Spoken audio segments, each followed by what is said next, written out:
Alors aujourd'hui je vous emmène pour une petite balade à Uji. Uji c'est une petite ville spécialisée dans le thé au sud de Kyoto. Et je vais profiter de cette balade pour vous parler de mes premières expériences en massage à Kyoto. Alors Uji en fait c'est assez touristique et il y a vraiment beaucoup de petites boutiques. Et tout semble au matcha. Des gâteaux et des chocolats au matcha, de la bière au matcha et même des ramen au matcha. Je pense que tout ce que vous pouvez imaginer, il y aura une version matcha. Alors je vous laisse apprécier les petits paysages et la balade et on va commencer à parler du premier massage que j'ai reçu à Kyoto.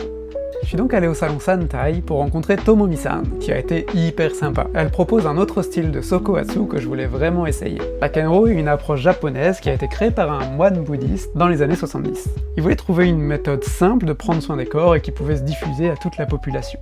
Cette méthode de massage avec les pieds était un peu différente de celle qu'on étudie en France avec Tanikawa Sensei, avec des techniques de frottement et de glissement en plus des techniques de pression. Elle utilise également une barre horizontale pour se stabiliser, et avec le Sokohatsu j'ai retrouvé ces pressions hyper profondes qui m'ont vraiment relaxé. Et après mon long voyage, j'en avais bien besoin. Donc si vous passez par Kyoto, je vous recommande fortement de passer au salon Santai. Vous passerez forcément un super moment.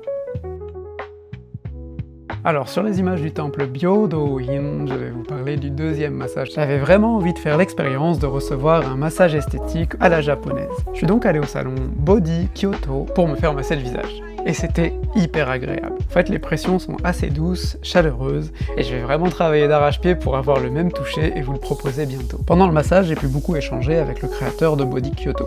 Il venait d'ouvrir son propre cabinet après avoir travaillé des années comme employé dans un autre cabinet de massage. Et comme sa clientèle s'est développée assez vite, il s'est mis à recruter lui-même ses propres employés. Et j'ai l'impression que c'est un modèle qui peut être assez courant au Japon. Alors qu'en France, on va rester plus longtemps des travailleurs indépendants. Allez, dans la prochaine vidéo, je vous emmène à Mieken. Matane!